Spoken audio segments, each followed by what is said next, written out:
Really, none of his doing that was actually forced upon him by the great safety lady. This is a race to 7.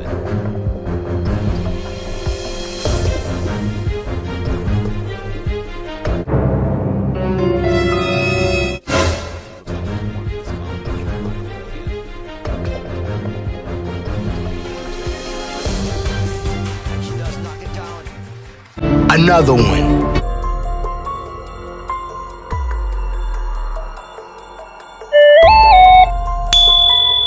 Difficult. Look at the queuing position she's got.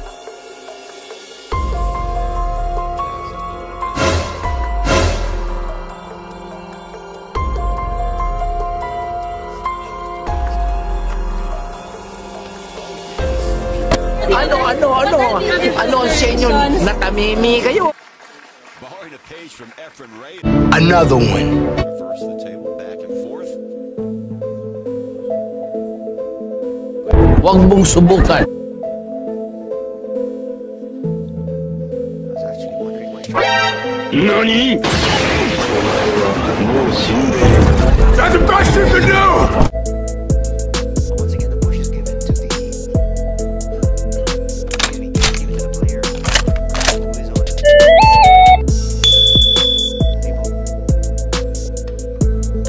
No shot was dropped. And look at this effort coming.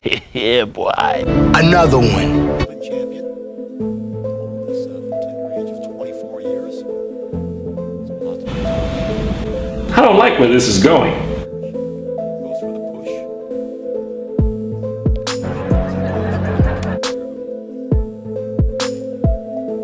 After the break, they elect to go for a ball, and she gives the ball right back to Efren, and that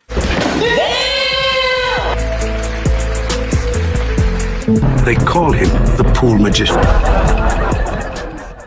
Magandang hapon mga kaibigan, mga kabilyard. Welcome to Sports Hub Reaction Video.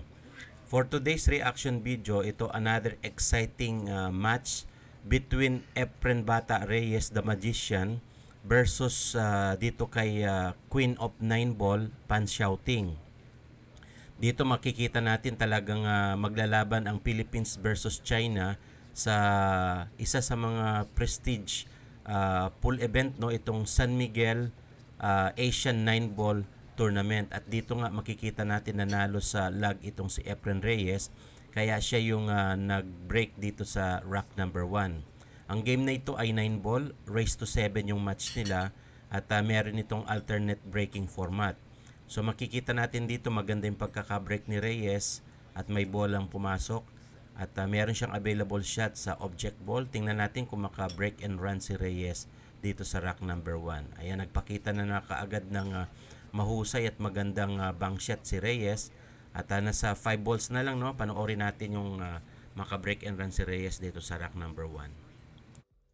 Reyes, along with Pong, will match up with Zhu Ming from China.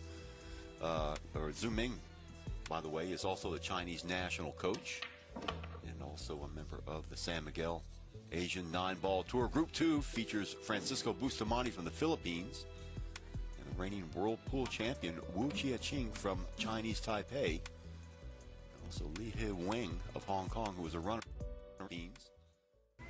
Last 3 balls si Reyes dito sa rack number 1. Pumasok yung sa isa side pocket, at may magandang ball position sa 8 para dito sa preparation niya naman sa 9. Mukhang makaka first blood si Reyes dito sa rack number 1 dito sa kalaban niyang tinaguri ang 9 ball queen ng China, no. At ito last ball si Reyes, pasok ang 9. 1-0 ang score natin dyan. Si Efren Reyes pa rin ang magbe-break dito sa rack number 2 dahil winners break, no, yung sa kanilang breaking format.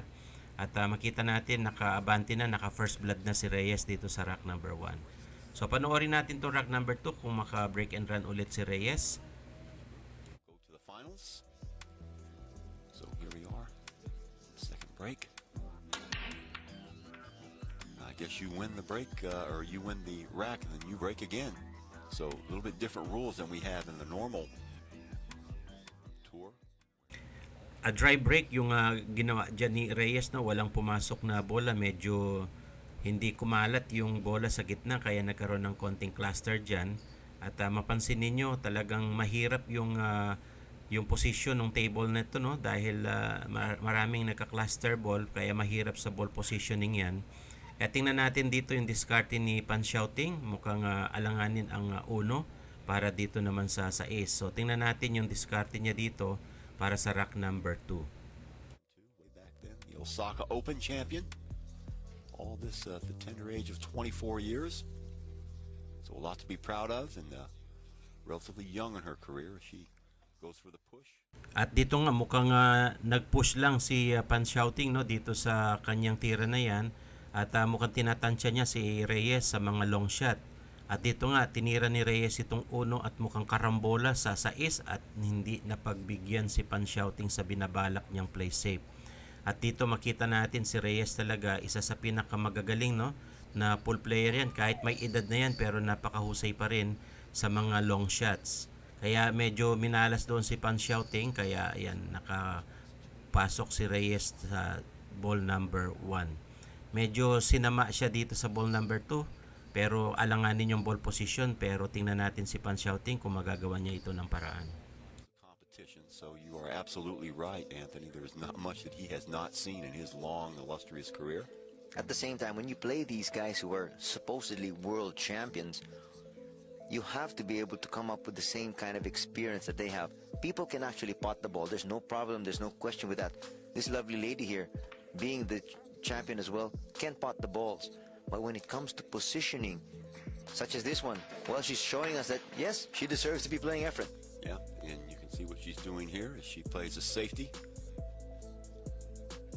The official pool table of this Guangzhou exhibition, and in fact for the entire San Miguel Asian 9-Ball Tour, is the Brunswick table. Ewan Simonis tabletop.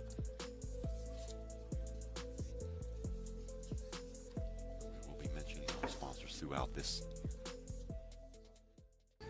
Medyo sumablay yung tira dyan ni Reyes at ball in hand naman kay Pan Shouting, no. Makita natin talagang marunong din sa mga play safe itong si Pan Shouting at mapapansin natin talagang determined din siya na matalo itong si Efren Reyes. Pero si Reyes nga nakikita natin talagang yung kanyang mga kick shot at saka mga magic shot ni Reyes talagang mapapakinabangan niya dito sa laban nila ni Pan Shouting.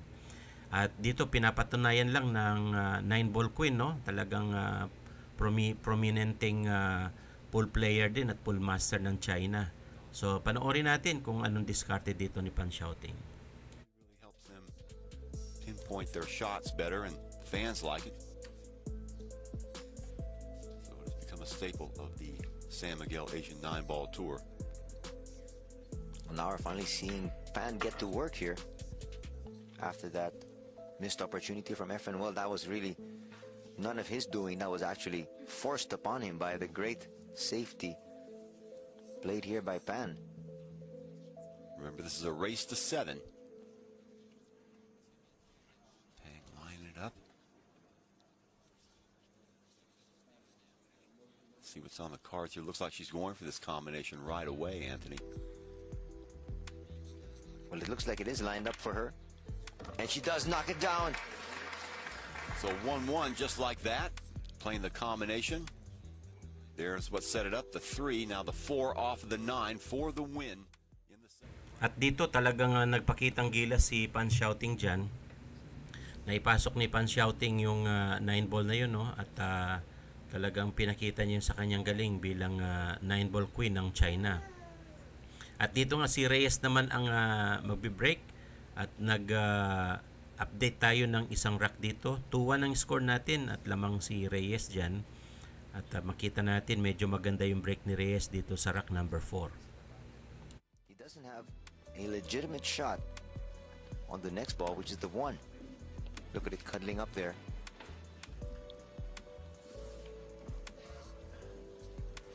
So he did knock down the 7.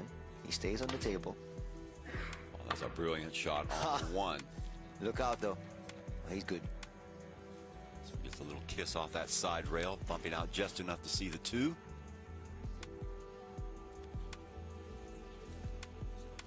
This exhibition on in earnest here. There's a foul by Efren as he scratches. So that'll bring Pan back to the table. Overall leader in the San Miguel Asian 9-ball tour since 2000. Mukhang napasobra yung pagkaka-draw shot doon ni Reyes, no, at kumagat doon sa side pocket, kaya foul yan. Advantage, no, ball in hand dito kay Pan Shouting, at dito nga mukhang tinutok niya doon sa 3 para sa position niya dito sa 4. Maganda na yung layout ng table na ito, at napansin niyo nag-update na naman ng isa pang rack, no. Dito ay 3-1 na ang score natin, at humahabol dito si Pan Shouting. Right now, Efren of course winning the inaugural leg in Ho Chi Minh City. Ramil Gallego from the Philippines winning in Bangkok. So we're at the midway stages here. It's a perfect time to bring on the exhibition here in Guangzhou. It's Pan lining up the 3. This one should be no problem for her. Looking to tie things up with Efren, and it's very difficult to stay in step with the magician with all the talent that he brings to the match. And right now she's doing that. Of course, we saw that second racker taking advantage of that beautiful safety.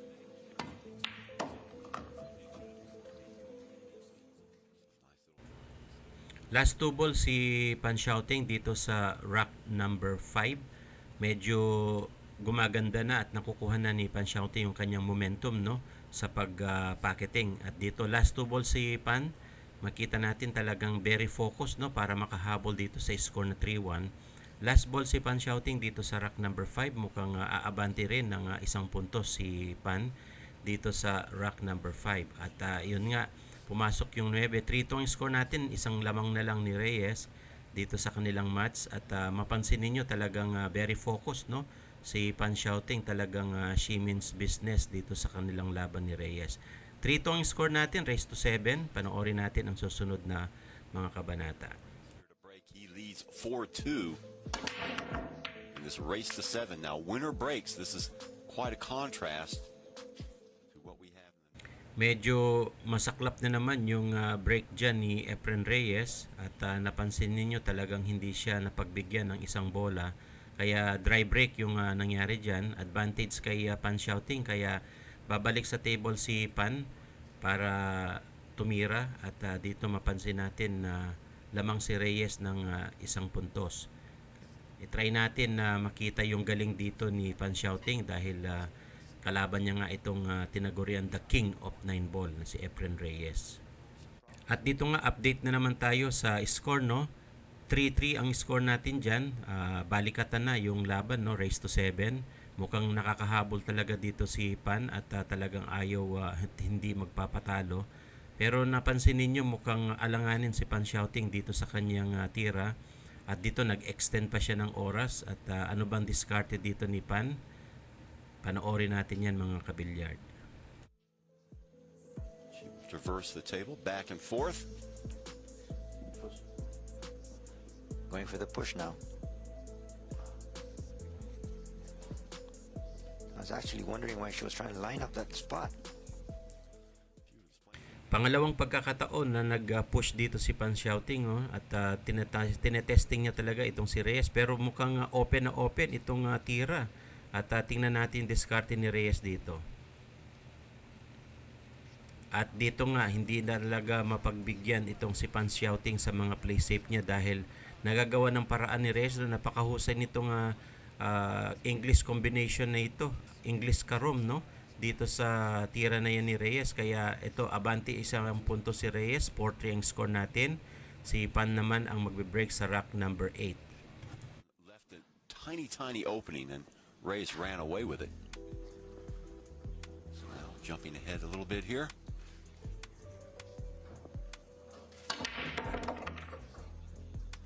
There's some movement on the 9. Watch the 9. Oh boy.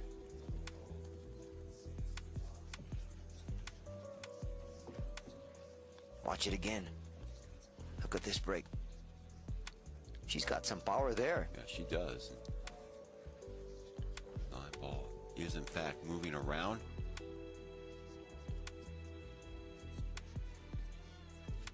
So good looking spread on the table for Pang at the minute. She trails Reyes 4-3.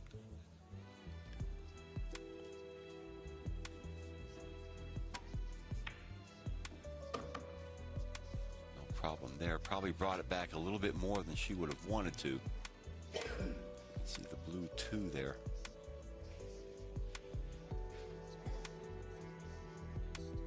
Well, at this point, Chuck, she knows she cannot make any more mistakes. Well, that was a pretty severe mistake there for her. You can see where the cue ball sits. She didn't want to draw it down that far. She will ask for the bridge.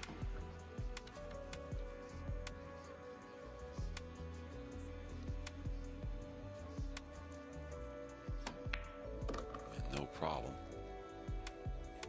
Let's see if she can bring it out far enough for that 3. You see the red 3. At dito nga mukhang nakukuha na ni Pan Shouting yung kanyang momentum dito sa rack number 8, no? At talagang makita ninyo na balikatan yung laban nitong dalawa na ito. The King of 9 ball at saka the Queen of 9 ball. Mukha talagang magbabalasahan itong dalawa na ito. Pagalingan sila. At nasa advantage position si Pan Shouting dito sa rack number 8 at mukhang makakatabla siya dito dahil napansin naman natin yung kanyang husay, no, sa pagtira. At dito nga napina niya itong 5 at yung 4 mukhang makaka-ball position pa siya dito sa 5. Panoorin natin kung maka-run out si Pan dito sa rack number 8. Cue ball so close to that top hand rail.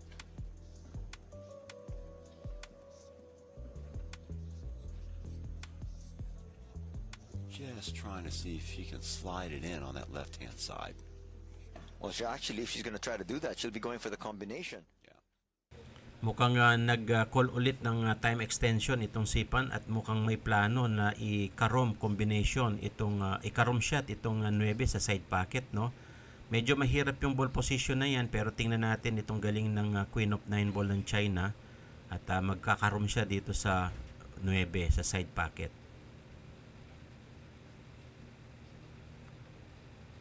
At yun nga, napagtagumpayan ni Pan Shouting, no? Pinakitaan niya rin si Reyes ng mga kanyang galing sa mga karom shot.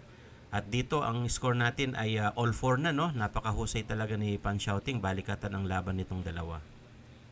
Bang against the 9 as we watch it again. And there you have it. So Pang evening things up at 4 here in Guangzhou. At dito nga, rack number 9, breaking si Reyes. Parehas ang score natin, no? All 4. Dito makita natin magkakaalaman talaga dito sa rack number 5 dahil race to 7 lang ito. May pumasok na isang bola at may available shot dito si Reyes. Mukhang maganda yung pagkakabreak na yan. So panoorin natin at abangan kung makaka-break and run si Reyes dito sa rack number 9. Panoorin natin mga kabilyard. Now he's in a dogfight. Certainly is. Oh, nice job with the left hand from Efren there.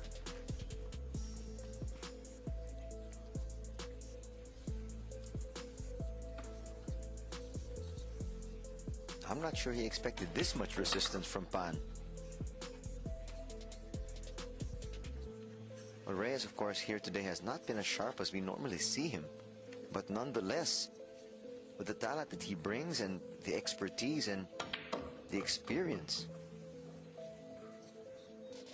not too many people thought this was going to be this close. No, I mean 4-4, that's all Pong could have hoped for.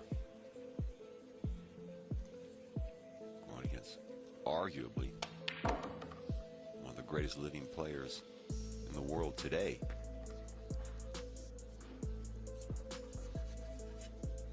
It looks like he's sporting a little goatee here, Anthony. He didn't have that last time we saw him in Bangkok. Oh, he had.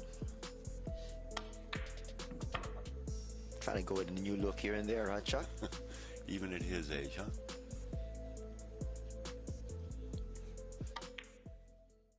Pasok ang 7 tulad ng inaasahan natin. Talagang mukhang makaka-break and run nga dito si Reyes, no, sa kanyang tira na ito. At ito pumasok yung 8. Last ball si Reyes sa rack number 9.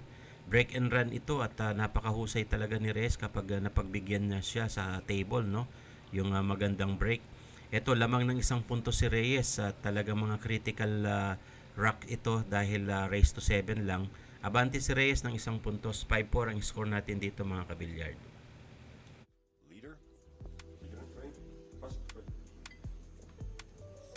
Tell you, we're trying to get a sense of this racking sequence here. So Efren, as we said at the initial part of this program, that Maganda ulit yung pagkaka-break dito ni Reyes, no? May pumasok na isang bola at may pag-asa siya na maka-break and run ulit dito sa kanyang laban kay Pan Xiaoting. At isa sa mga magagandang break ni Reyes itong break na ito dahil mayroong available shot, no, doon sa ball number 1. Pwedeng magpauna banda dito si Reyes para maipasok niya yung ball number 1 sa corner pocket at makakuha siya ng magandang pole position sa 2. Medyo alanganin si Reyes pero manageable yan ni Reyes at panoorin natin mga kabilyard. oh, nice shot. Somehow getting to the inside of that 4. But of course, his biggest problem really, Chuck, was coming up with potting that shot, but coming up with a decent look at the 2. Right now, he doesn't have the best of looks. But he knocks it down just the same, and the 7 for good measure. That's just brilliant stuff by Efren. Of course, the 7 was really actually just a bonus. And now he's got pretty good position on that 3.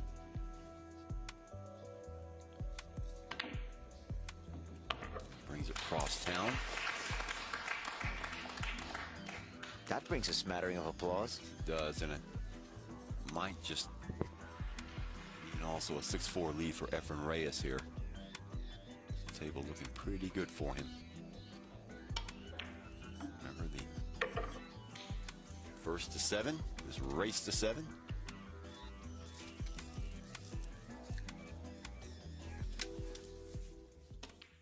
At dito nga mukha talagang naka-momentum na itong si Reyes, no, makaka break and run na naman si Reyes dito sa rack number 10 at talagang pinapakita niya lang dito na who's the boss, sabi nga kay Pan Xiaoting ng 9-ball queen ng China. At last ball si Reyes sa ball number 9. Pasok yung 9, 6-4 ang score natin dito. Nasa top of the hill na si Reyes. At si Reyes pa rin ang magbe-break sa last rack. Panoorin natin mga kabilyard. Chinese ladies champion. At dito nga update tayo ng score, no. 6-5 na ang score natin dahil nakapanalo si Pan Xiaoting doon sa last rack. At ito nga mukhang humahabol talaga si Pan Xiaoting. Last rack si Reyes, no, sa puntos na ito at makikita natin talagang humahabol naman itong si Pan Xiaoting kay Reyes. At dito sa last rack, tingnan natin kung makagawa ulit ng isang break and run shot itong si Pan Xiaoting. At makita natin talagang hindi magpapatalo, no, itong the 9-ball queen ng China. Breaking advantage si Pan Xiaoting dito sa rack number 12. But of course, the goal goes back down to that lag. If it's a break and run right here for Pan, still one more opportunity for Efren. You can see how close that one was. Medyo masama yung break niya ni Pan Xiaoting, no, at hindi pumasok yung bola at dahil dyan may advantage naman si Reyes na maka-steal ng rack dito kay Pan Xiaoting. At may available shot si Reyes at dito nga napinan niya kaagad yung 1 at meron siyang available shot dito sa next object ball, itong 2 sa side pocket. Kaya panoorin natin kung ma-run out ni Reyes at manalo dito sa laban nila. Coming up with a 6-all count, and Efren moving on with the win here.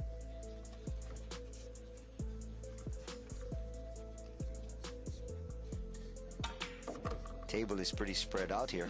Yeah, lots of spacing here for him. We could be looking at a run right here to end it.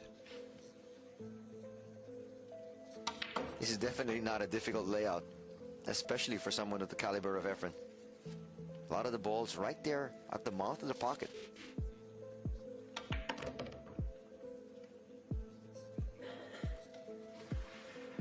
This is going to be elementary stuff here for the magician. But make no mistake about it, Chuck. He went through a lot just to get through this win. At dito nga mukhang alam na this, sabi nga ng maraming pool players, no. Konting tira na lang ito sa 7 at puposition yan sa 2 sa 8 at makita natin last 2 ball na si Reyes dito sa last rack. At ito mukhang papaatrasin ng konti ni Reyes ito para sa isang shot, no? Ito, maganda na yung position sa 9, last ball, last rock match sa kanilang dalawa ni Pan Shouting. At dito nga nanalo ang ating pambato. Congratulations. Si Efren Reyes pa rin ang the king of 9 ball. Thank you for watching and see you on my next video.